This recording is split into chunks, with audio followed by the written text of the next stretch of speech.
I'm Regan Calloway, and I was 34 the morning my family drove 3 hours to sell a ranch they didn't know I already owned. But this story really starts 9 years before that, on my 25th birthday, with a phone call from my mother. She was telling me they couldn't make it again. My whole life, I was the strong one. My sister Bryn was the one who needed them. That birthday, I finally believed it for good. So I packed a bag and left. What I did the morning of that birthday, and the 8 years I spent rebuilding a half-dead ranch 3 hours from anyone who shared my last name, is the part none of them ever saw coming. Welcome back to Revenge Stories, where ordinary people set hard boundaries and quietly come out ahead. If a story like this finds you tonight, you're exactly where you should be. Drop a comment and subscribe so the next one reaches you, too. These days, my mornings start at 4:30 in the dark, with frost on the fence rails and 40 horses waiting on me. I run a boarding and training operation out in the eastern hills. 200 acres, a rescue program on the back 40, and a waiting list 11 names deep. People drive past the sign and assume I inherited all of it. I didn't. I built it with 2 hands and a borrowed truck and a stubbornness that scared most men off. Maisie, my apprentice, is 19 and already better with a nervous yearling than I was at 30. She showed up that morning with 2 coffees and a question about a colicky gelding. I checked him, walked him, told her he'd be fine by noon. Then I pulled my grandfather's gloves off the post by the tack room, the cracked brown leather ones, worn soft at the knuckles, and I laced them on like I do every single day. They don't fit me right. I keep them anyway. There's a whole life folded into that leather. And I'll get to it, because 8 years ago, I had none of this. I had a duffel bag, a quarter tank of gas, and my mother's voice still ringing in my ear. "You're the strong one," she'd said, like it was a gift. I used to think being the strong one meant being loved differently. It took me years to understand it just meant being loved less and being expected to say thank you. So let me take you back to the kitchen where I learned that, the week of my 25th birthday, before I knew a single thing about deeds or horses or the difference between family and the people who simply show up. Back then, I lived in a rented room across town and worked at a feed and supply store, saving for a vet program. My family was 3 exits up the highway, in the house I grew up in. My mother, Diane, ran that house like a triage ward, and Bryn was always the patient. My father, Glenn, kept the peace by agreeing with whoever spoke last, which was always Diane. And Bryn, 2 years younger, had a gift. She could turn any ordinary Tuesday into an emergency that required everyone's hands. A bad date became a breakdown. A parking ticket became a crisis of confidence. I learned the rhythm of it young, the way you learn weather. When the air in that kitchen got heavy, somebody's plans were about to get canceled, and it was never going to be Bryn's. I'd brought it up once, gently, the spring before. "It feels like there's only ever room for one of us," I said. My mother didn't even look up from the stove. "Bryn's more delicate, honey. You know that." I did know that. I'd been told it so many times it felt less like a description and more like a sentence handed down at birth. The strong one. The capable one. The one who'd be fine. Nobody ever asked if I wanted to be fine. They just decided I was and built the whole house around it. That spring, I told myself the next milestone would be different. I'd pay for it myself. I'd plan it small. I'd give them no reason and no excuse. I really believed that would be enough. It's almost funny now, how much I still believed in them that year. Almost. If you want to know exactly what I was up against, picture my college graduation 2 years earlier. Associate's degree in animal science, first in my family to finish anything past high school. I'd worked nights for it. The ceremony was at 10 in the morning. At 9:15, Bryn fainted in the parking lot. Or said she did. By the time the paramedics shrugged and left, my family was gathered around her in the car, and I was walking across that stage alone, scanning a crowd of strangers for faces that weren't there. They made it for the last 10 minutes. My mother took a photo of Bryn recovering and posted it before she took one of me in my cap. I know because I saw it in the family group chat that night. The one labeled Calloway Fam, the one I was technically a member of and functionally invisible in. 41 messages about Bryn's scare. 2 about my degree, both thumbs up emojis. I muted it after that. I didn't leave it. I want you to notice that, because it matters later. I stayed in that chat, half listening, the way you keep a hand on a stove to remember it's hot. People always ask why someone in my position doesn't just walk away sooner. Here's the honest answer. You keep waiting for the one day they finally see you. You're sure it's coming. You've got proof saved up of all the times it almost did. And every almost is a hook in your mouth. By 25, I had a lot of almosts. I had no idea I was 2 weeks from the one that would finally cut the line. So I planned my 25th carefully, like I was defusing something. I booked a back room at a steakhouse in town, 8 seats, and I put down $100 deposit out of my own savings. I didn't ask anyone to pay. I didn't ask anyone to plan. All I asked was that they show up on a Saturday at 7. I drove to the house on a Tuesday to tell them in person, because texting felt too easy to ignore. My mother was at the table with her checkbook and a stack of Bryn's bills. It's my birthday Saturday, I said.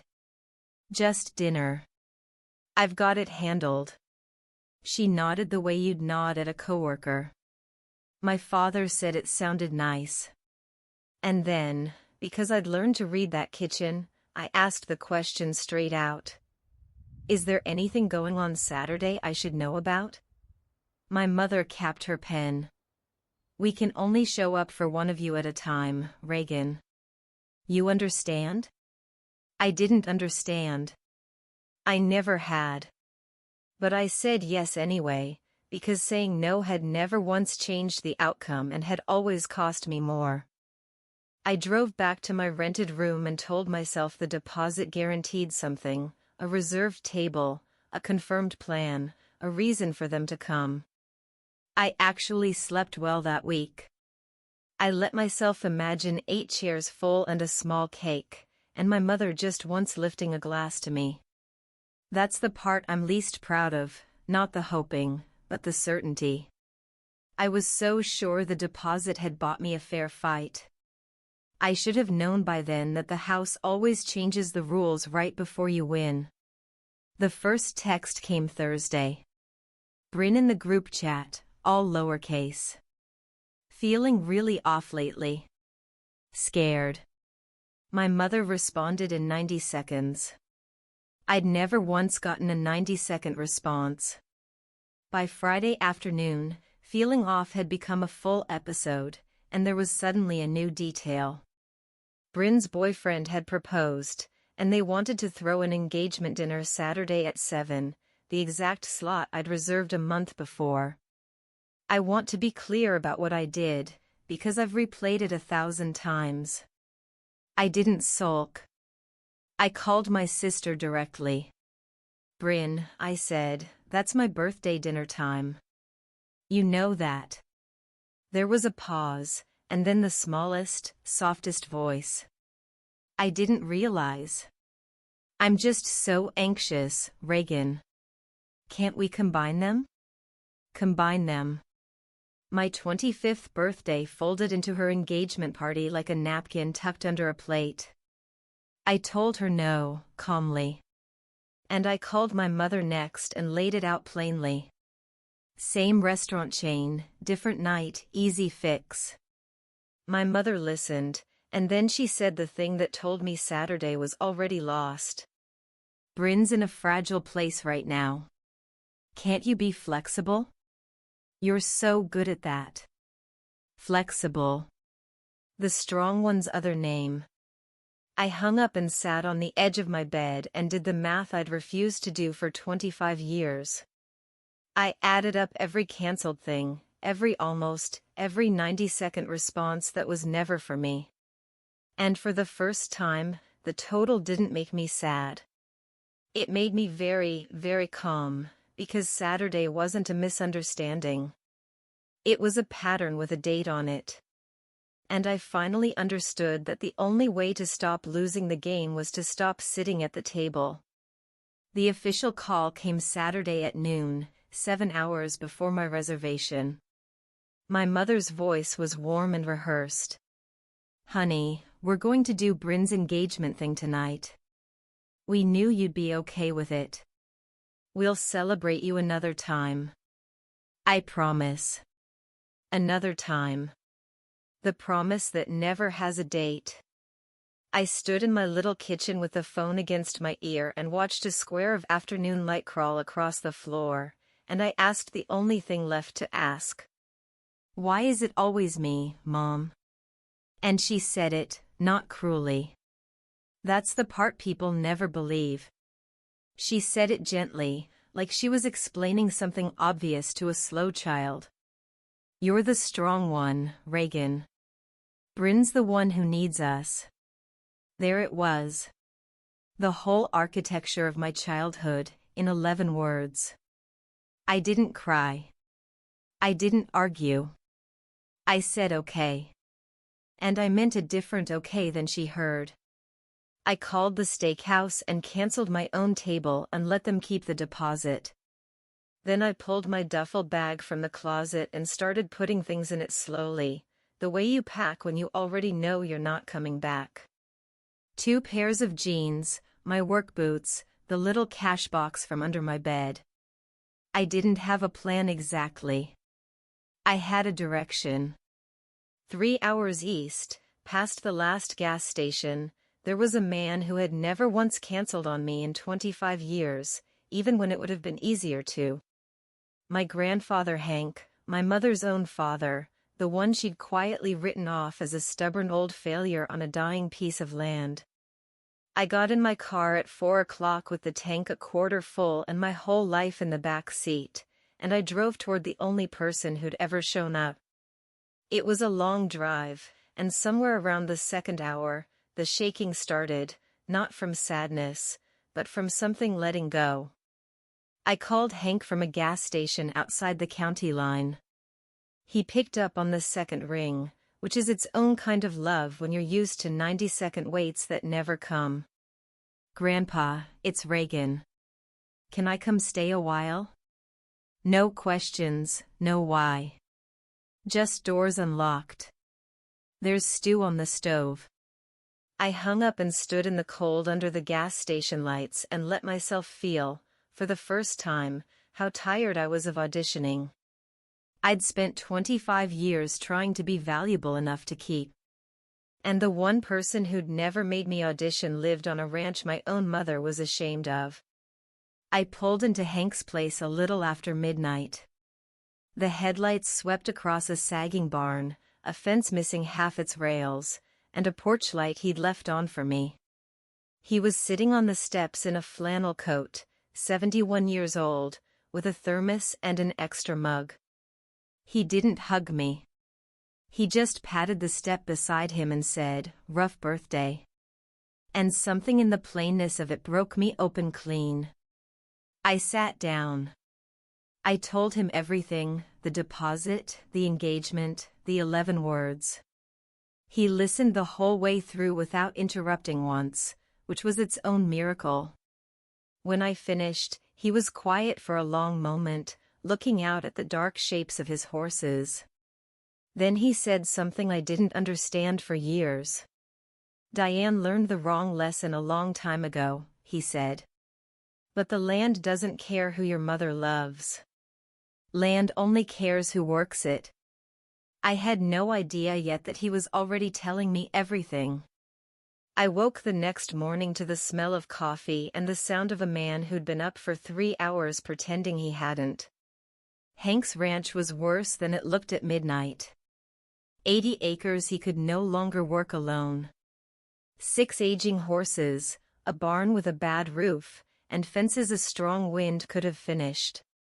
He'd been running it into the ground out of pure pride, refusing to sell, refusing to ask Diane for help. She'd have charged him interest anyway.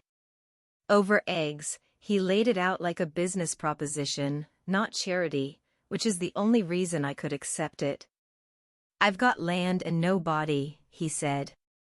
"You've got a body and no land." Seems simple.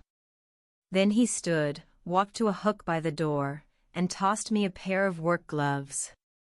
Cracked brown leather, soft at the knuckles, 2 sizes too big. "These were my father's," he said. "They'll fit when you've earned them." I thought it was a figure of speech. I pulled them on and went out to fix a fence I didn't know how to fix. And I cut my hands raw inside that old leather by noon. That first week nearly broke me. I'd never built anything in my life that wasn't a savings account. But there's a thing that happens when you work land. It doesn't lie to you. A post you set right stays standing. A horse you feed comes back to the gate. For the first time, effort and reward lined up in a straight line with no mother in between to redirect the credit. I called no one. I didn't tell my family where I'd gone. And in the silence of all those unsent texts, I started, very slowly, to hear my own thoughts for the first time. Blossom came to us in March, in a stock trailer that smelled like neglect.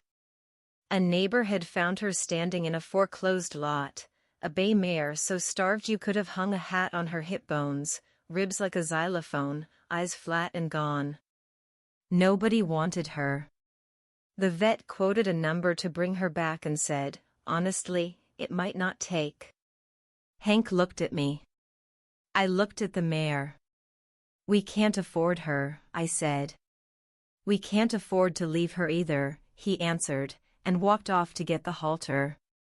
I named her Blossom because that's the month I figured she'd either turn the corner or she wouldn't.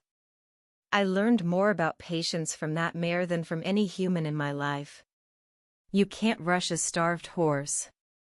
Feed her too much too fast and you'll kill her with kindness, her body too wrecked to handle the very thing she needs. So you go slow, small meals, 6 times a day for months. You earn an ounce of trust at a time.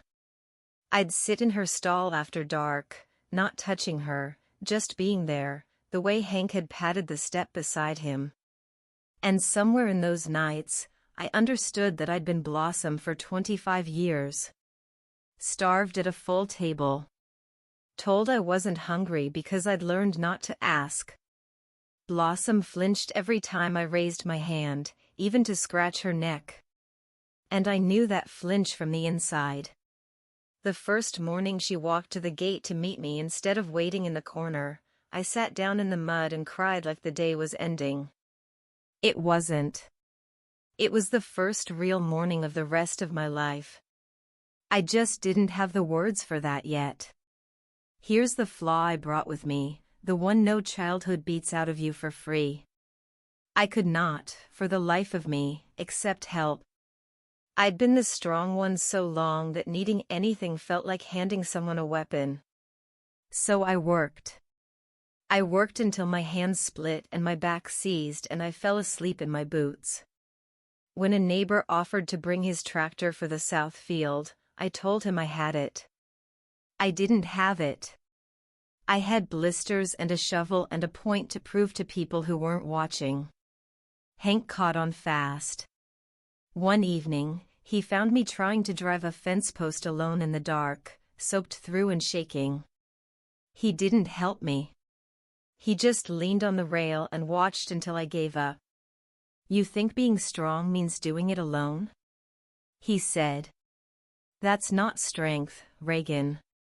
That's just the same cage with nicer scenery. I told him I was fine. The strong one's two favorite words. He shook his head slow. Your mother told you that you don't need anybody, and now you're proving her right out of spite. Who's that for? I didn't have an answer. I went to bed angry, which is usually the sound of someone being right about you. The next morning, I called the neighbor and asked about the tractor. It cost me something to dial, more than the work would have cost my body.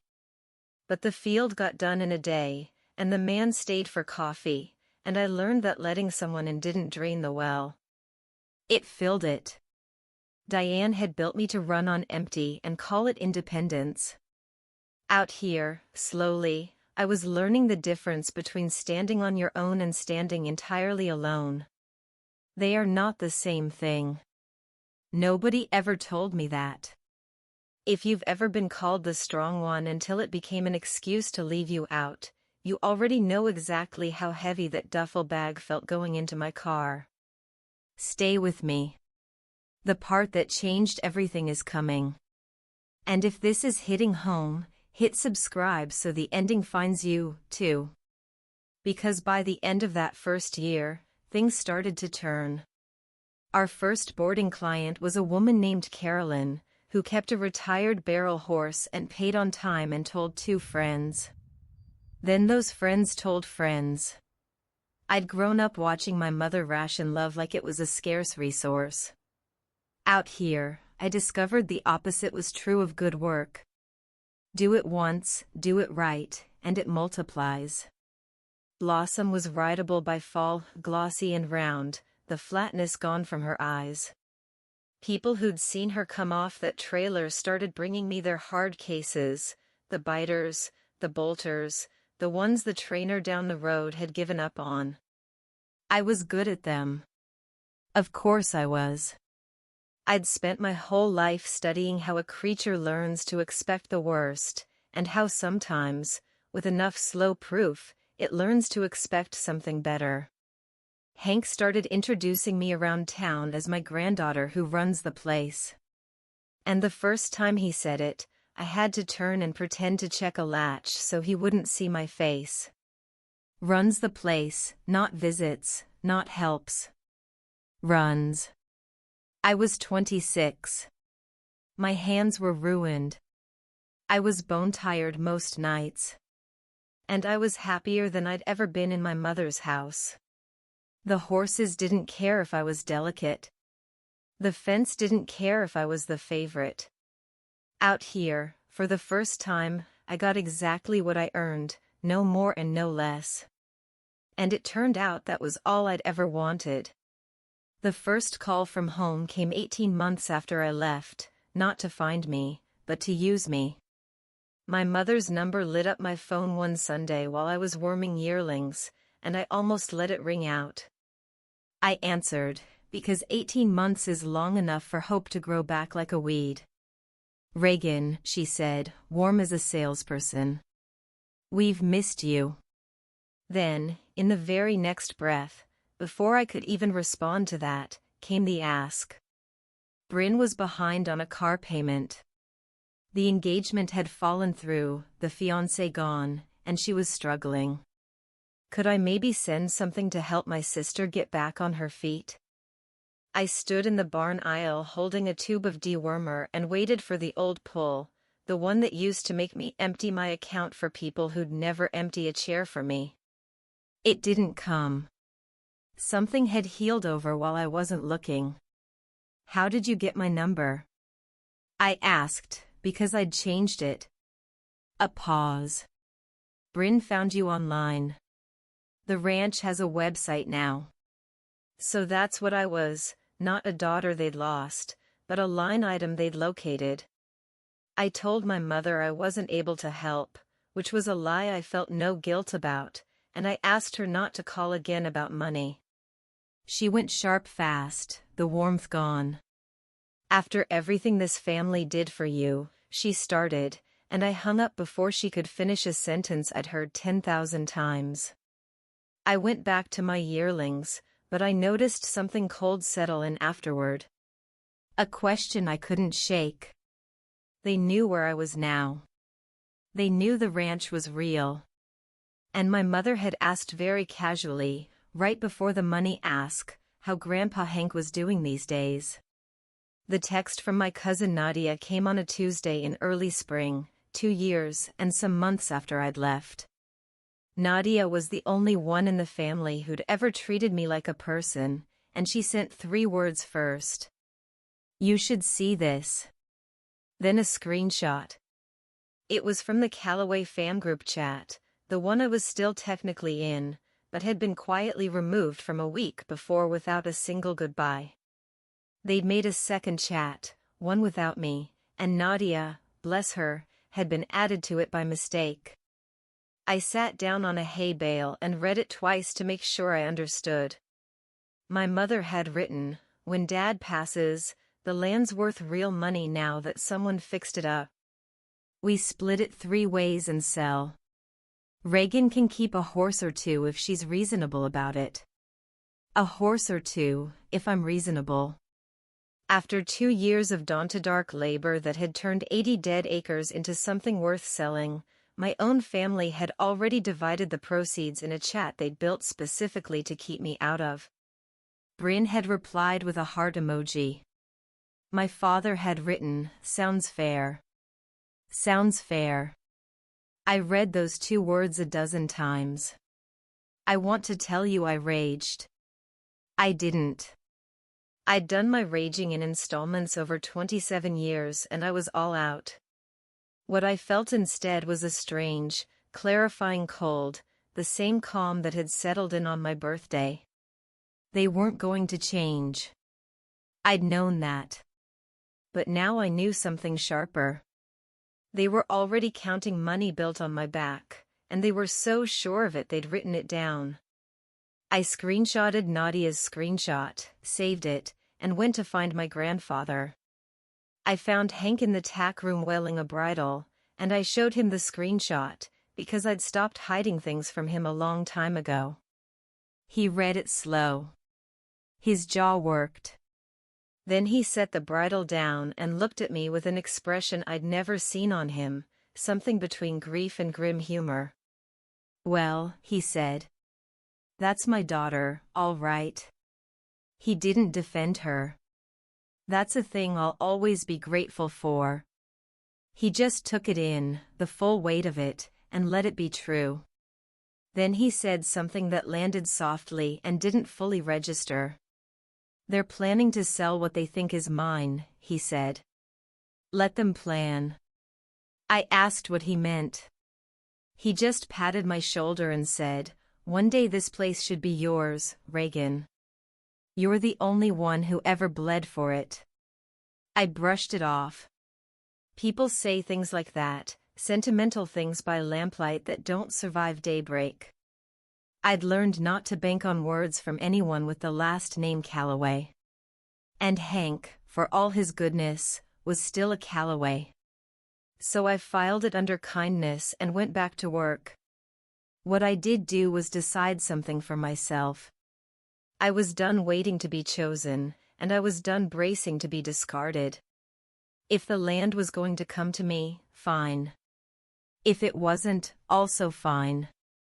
Either way, I was going to build it so high and so well that no 3-way split could ever erase what I'd made.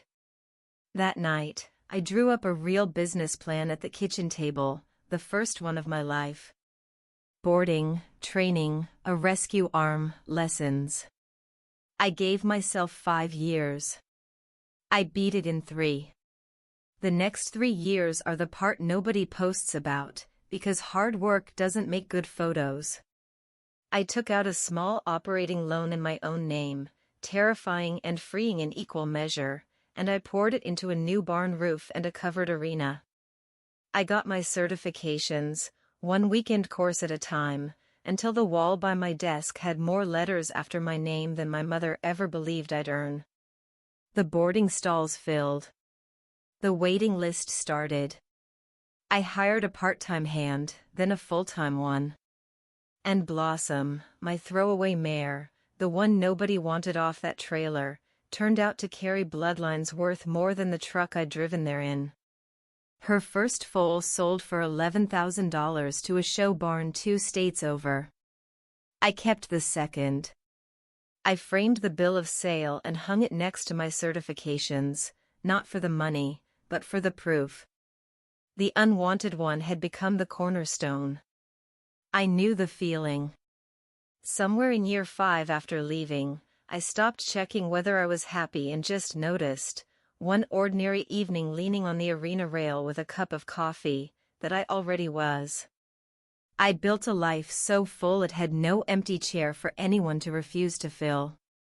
I had Maisie, who'd come to me at 17 with nowhere else to go and had stayed. I had Carolyn and the other boarders, who'd become friends. I had a vet named Eli Brandt who started finding reasons to stop by between calls and who looked at me like I was something rare instead of something durable. And I had Hank, slower now, mostly supervising from a folding chair in the shade, but still there every morning, still calling me the woman who runs the place. I thought we had years left like that.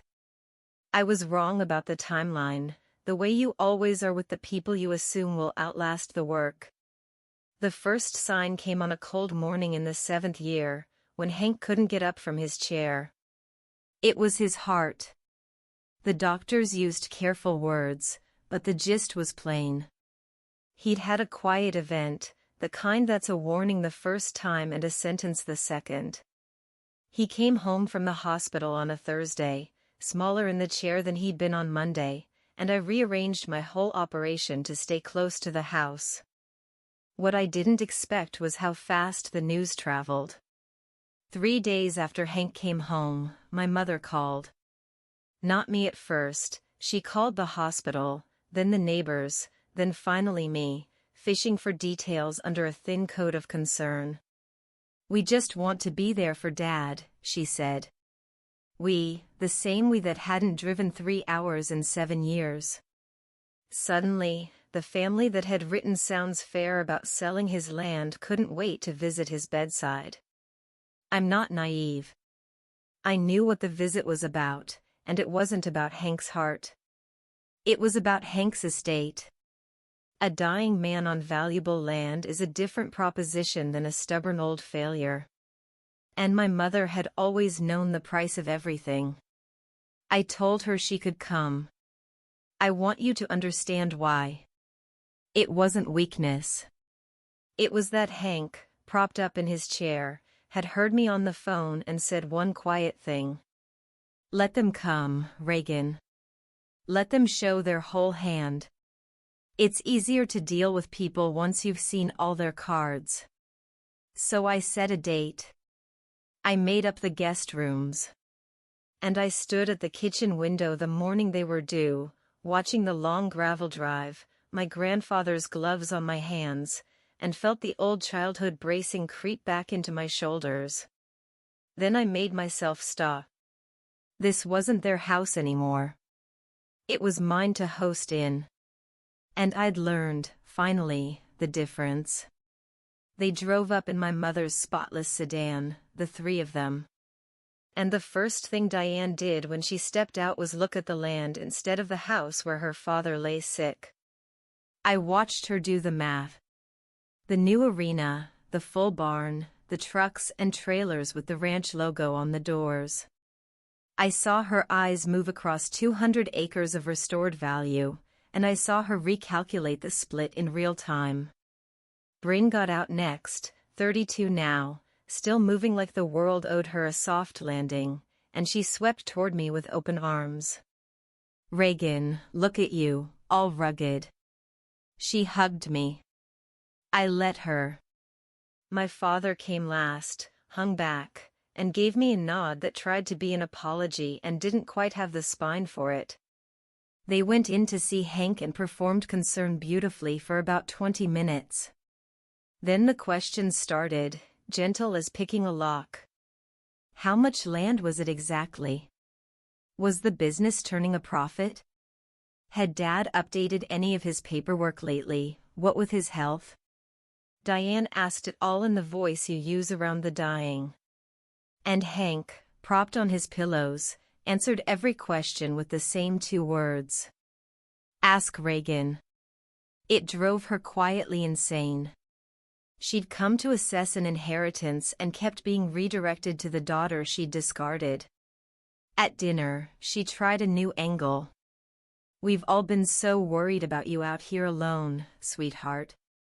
Alone, as if I hadn't built a whole life she could see through the window. I just smiled, passed the potatoes, and said I'd never felt less alone. And under the table, my hands in my lap, I felt how steady they were. No shake, no brace. For the first time in my life, sitting at a table with my family, I wasn't waiting for the floor to drop. They left after 2 days, having learned nothing concrete and assumed everything. Here's what they assumed, that the land was Hank's, that when he died it would pass through his will 3 ways, the way my mother had already divided it in a chat. That I was a tenant with calluses, a caretaker who'd done them all a favor by raising the property value before the sale.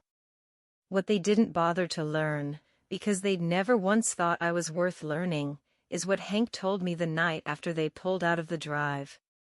He had me sit at the kitchen table, and he slid a manila envelope across the wood. Inside was a deed. The land, the buildings, the water rights, all of it transferred into my name. Recorded at the county courthouse. Dated 3 years earlier. I did it the year after that screenshot, he said. Walked into the county office myself, signed it over, paid the fee. It's done. It's been done. You don't owe a sale to anybody.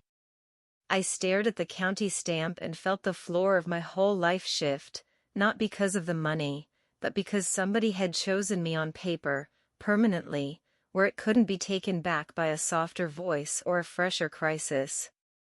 Why didn't you tell me? I asked. He almost smiled. Because you needed to build it like it was already yours, and earn it like it wasn't. Look what you did. Then he got serious. Don't tell Diane. Let her keep planning her split. The day she finds out it was never hers to split, she'll show you exactly who she is, and you'll be standing on solid ground when she does. I put the envelope in the safe. I didn't say a word to anyone. And I went back to work on land that it turned out had been mine the whole time.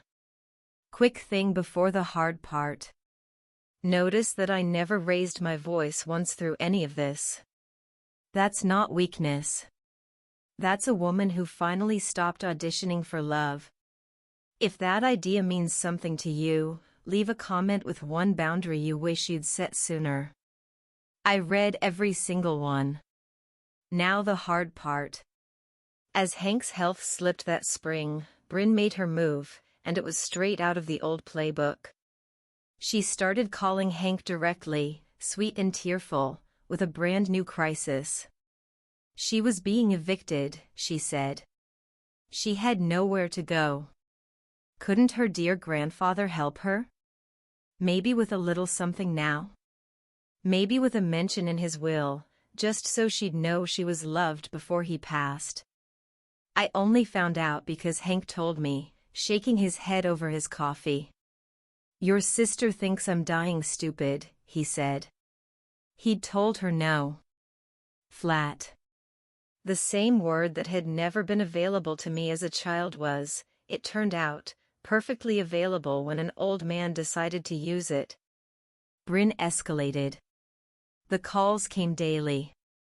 Then Diane joined in, framing it as family unity, suggesting Hank do right by all his grandchildren while he still could. They had no idea the deed was already recorded. They were lobbying for a vote in an election that was already over. Hank let them keep at it, the way he'd told me to, gathering their whole hand. But it cost him. I'd watch him hang up the phone gray and tired, and I'd want to tear into them, and he'd just pat my hand and say, soon, Regan. Let them write it all down. They were writing it all down in texts, in voicemails, in a paper trail of greed. They were too sure of themselves to hide. They thought they were closing in. They were only making my case. Hank went downhill over 6 weeks, the way strong men do, all at once, after a long, stubborn plateau. I moved a bed into the front room so he could see the horses through the window. I cut my client load in half and learned to do the things you learn to do for someone you love who's leaving. I'm not going to dress it up or wring it out. It was hard and it was holy, and it was mostly quiet. Eli came by most evenings, off the clock, and sat with us and never once made it about himself. Maisie took over the morning chores without being asked. The life I'd built, the one my family thought made me selfish for leaving them, turned out to be exactly the net that held us all up when it mattered. Hank mostly slept those last weeks, but he had good hours. And in one of them, he asked me to help him out to the fence line one more time. I walked him slowly, his arm thin through the flannel, out to the rail where the gloves hung on the post. He took them down, the cracked brown leather, his father's gloves, the ones he'd told me would fit when I'd earned them, and he pressed them into my hands. "They fit now," he said. They did. Somewhere in 7 years of work, my hands had grown into them, and I'd never noticed the day it happened. We stood at the rail and watched Blossom graze in the low gold light, the throwaway mare, sleek and sound and exactly where she belonged. Hank didn't say anything profound. He just squeezed my shoulder once and said, "Good work, kid." 3 words. The richest I've ever been handed. He passed in his sleep 9 days later, with the window open and the horses calling at dawn. I buried my grandfather on a clear Saturday at the little cemetery behind the country church he'd attended for 60 years. Half the county came, boarders, neighbors, the vet, the feed store owner, ranchers he'd helped and never mentioned. The man my mother had written off as a failure had a line of trucks parked a quarter-mile down the road. My family came too, of course. They wore black and dabbed their eyes and accepted condolences they hadn't earned. I watched my mother work the crowd at her own father's funeral like it was a networking event. Bring cried prettily and loudly, the way she did everything, and people who didn't know better comforted her. I stood at the graveside in my grandfather's gloves, dry-eyed, because I'd done my grieving in the front room over 6 honest weeks and had nothing performative left. After the burial, at the reception in the church hall, my mother found me by the coffee urn. She squeezed my arm and lowered her voice into the register she used for business. "We should all sit down soon, honey, about Dad's affairs, the land, the house. We'll need to settle it fairly as a family." There it was, not even cold in the ground. As a family. The phrase that had only ever meant her plan, executed on schedule. I looked at her, this woman who had taught me I was strong so she'd never have to be soft with me, and I felt the last hook slip out of my mouth. "You're right," I said evenly.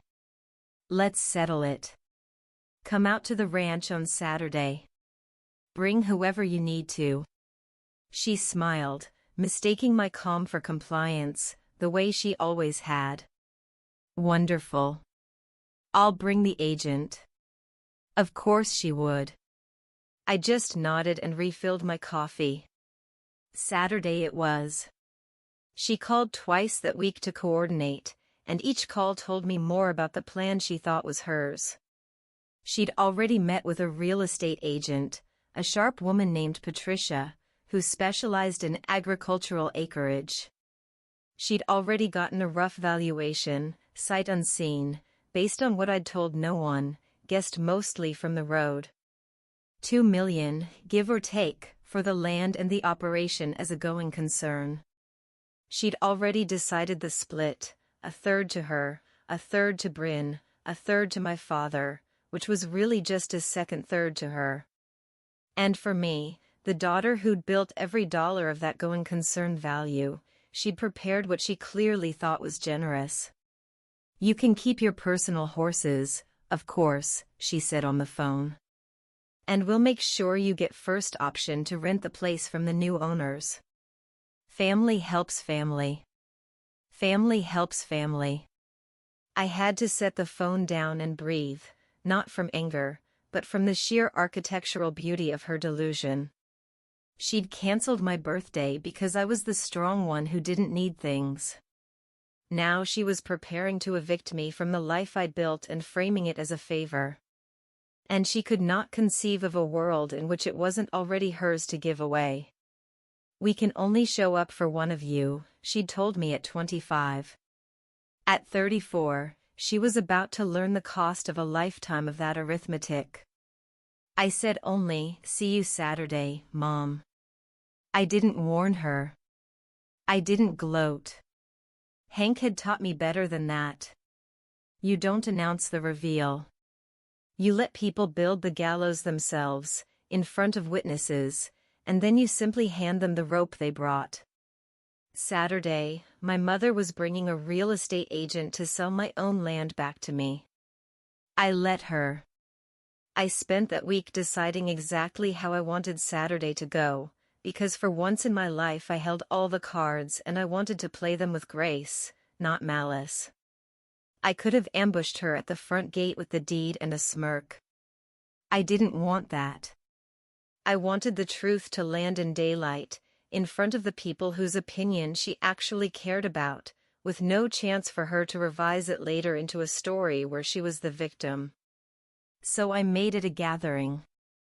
I called Hank's estate attorney, a soft-spoken man named Walter Pren, who'd helped record the deed 3 years before, and I asked him to come Saturday and bring a certified copy.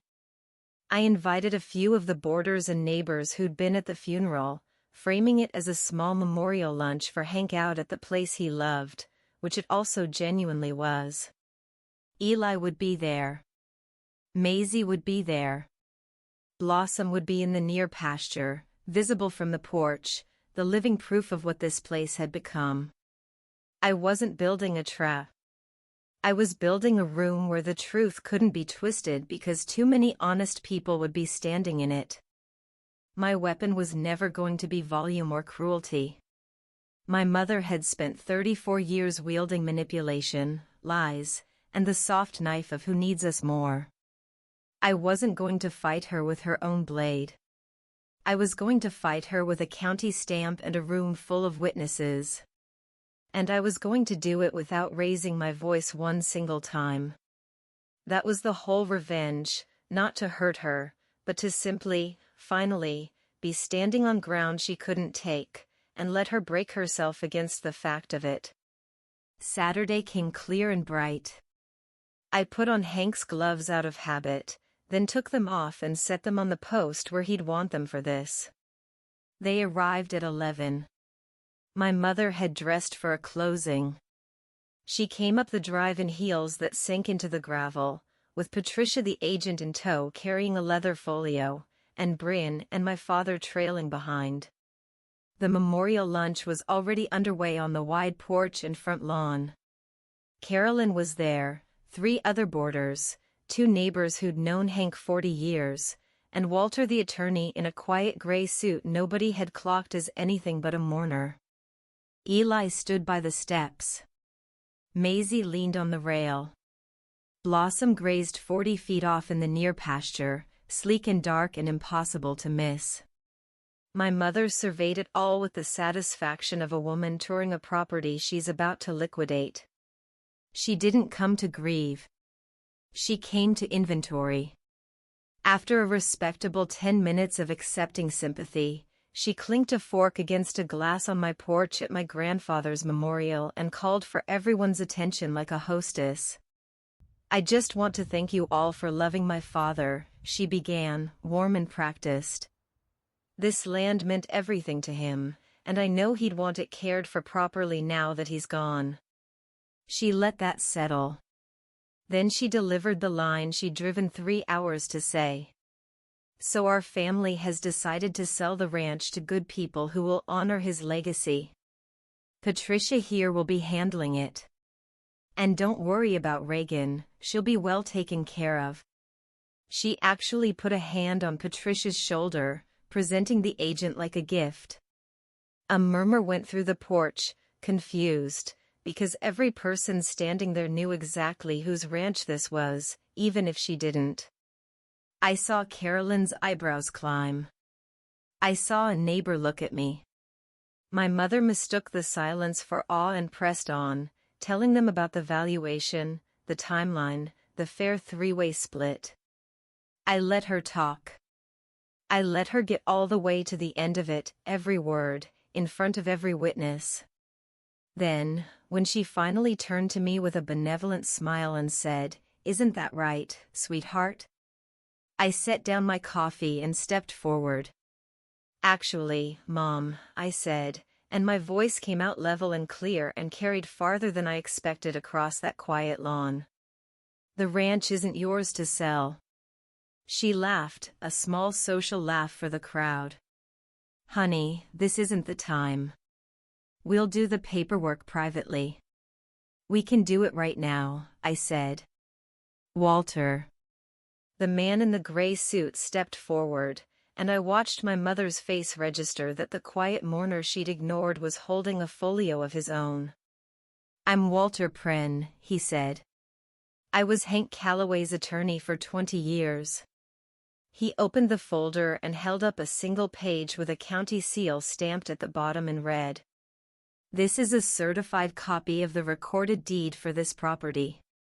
Hank Calloway transferred full ownership of the land, the buildings, and all water and mineral rights to Regan Calloway," he paused, 3 years ago. "It's been hers, free and clear, since then. There is nothing in the estate to sell. There is nothing to split." The silence that followed had a texture to it. Patricia, the agent, very slowly closed her leather folio. My father's mouth opened and shut. And my mother's face did something I had never once seen it do in 34 years. It cracked. The performance fell off all at once, and underneath was something raw and ugly and, for just a second, almost frightened. "That's not possible," she said. He was confused. He was sick. "You manipulated a dying old man." "He recorded it 3 years ago," Walter said mildly. "He drove to the county office himself. He was sharper than most men half his age." I looked at my mother, and I did not feel the triumph I'd braced for. I felt something quieter and sadder. I felt the whole architecture of my childhood finally collapse in public, in daylight, with witnesses, exactly as I planned, and there was no joy in it, only a clean and final closing. Blossom lifted her head in the pasture at the rise in voices, then went back to grazing, unbothered. The throwaway mare on her unsellable land. I let the truth sit in the air a moment longer. Then I said the thing I'd waited 9 years to say, and I said it softly, because the soft ones land hardest. "You always said you could only show up for one of us. Grandpa showed up for me on paper, permanently. Try and cancel that." That's when they came apart, all 3 of them, exactly the way Hank said they would once they saw they'd lost. My mother went first and went loud. "After everything I did for you," she shouted, on my porch, in front of 40 years of my grandfather's friends. "I raised you. I fed you. This is how you repay this family, stealing your sister's inheritance." She was shaking, finger out, voice climbing into a register the neighbors had never heard from polished Diane Calloway. I just stood there. I didn't raise my voice to match hers. I'd learned, finally, that the calm one in a room full of shouting is the one everybody believes. Bryn went next, right on cue, switching from grief to a fresh crisis in under a breath. "I can't believe this," she wailed, pressing a hand to her chest. I feel faint. I think I'm having an attack. Somebody. And for the first time in my life, nobody moved toward her. Not one person. The boarders looked away, embarrassed for her. The old reflex, the one that had canceled my whole childhood, found an empty room.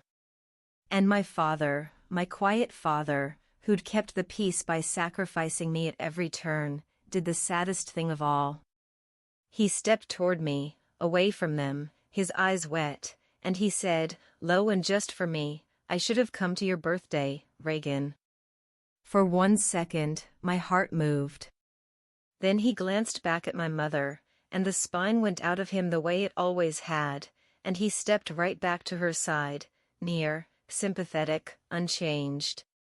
He'd had 34 years and 1 funeral to choose me, and even now, knowing everything, he chose her in the space of a single backward glance.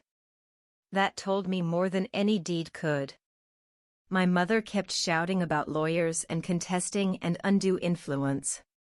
Walter, unbothered, said she was welcome to try, that the recording was airtight and the witnesses many. And I stood in the middle of all of it, the strong one, finally getting to be strong on my own terms, and felt nothing I needed to act on. I just waited for them to run out of noise.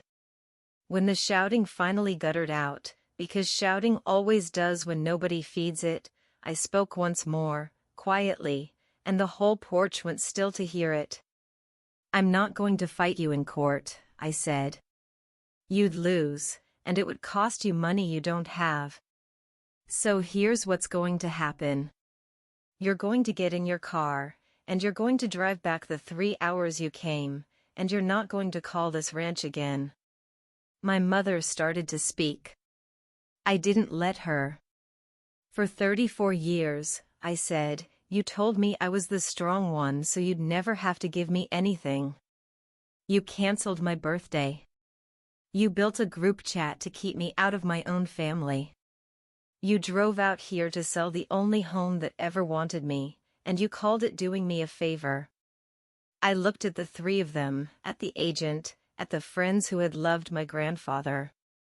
You taught me family is whoever shows up, I said. None of you ever did. So I built one. Then I gestured, calm as anything, toward the long gravel drive. The gate's this way. And I walked them to it myself, the whole length of the drive, past the new barn and the full stalls and the mare nobody had wanted. My boots steady on ground that was mine. I didn't slam anything. I didn't need to. I just opened the gate and stood beside it and waited. They left the way people leave when they've lost and can't admit it, engine too loud, gravel kicking up, not one of them looking back.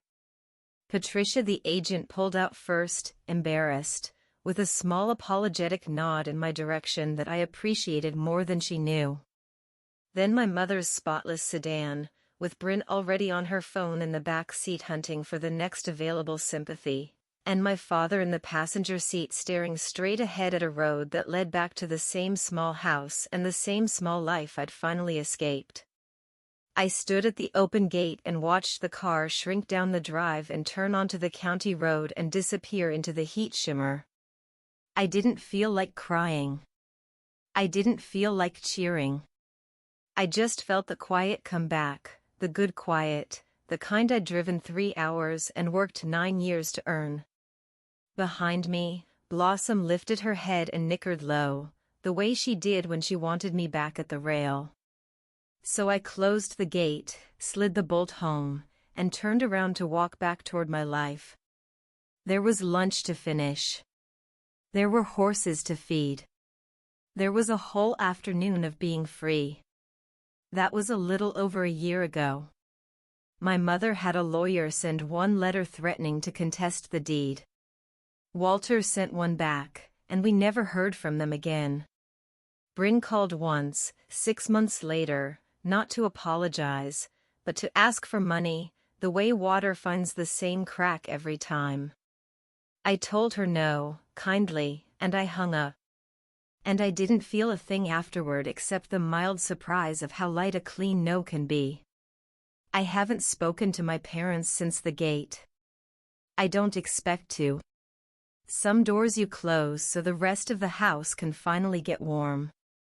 The ranch is thriving. The waiting list is 14 names now. Maisie is 20 and running her own training clients. And last month, I handed her a brand new pair of work gloves, stiff and pale, and told her they'd fit when she'd earned them, and I watched her not understand yet exactly what I meant. She will. Eli and I got married in the spring, out by the arena, with the boarders and the neighbors and the horses looking on over the rail. It was small and honest and nobody fainted. Blossom had her third foal in April, a leggy filly I'm keeping, because some lines you protect once you understand their worth. And Hank's gloves still hang on the post by the tack room. I wear them every morning. The cracked brown leather, soft at the knuckles. His father's before him. Mine now. And they fit me perfectly. They have for years. I just didn't notice the day it happened. The same way I didn't notice the exact day I stopped waiting for a phone call from people who were never going to make it.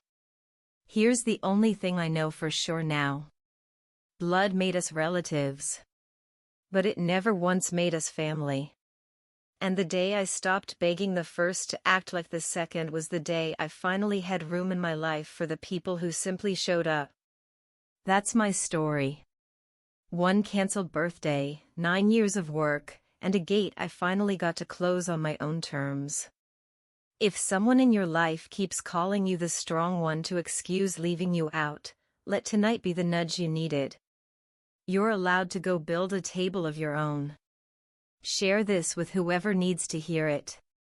Drop a comment and hit subscribe. I'll see you in the next one.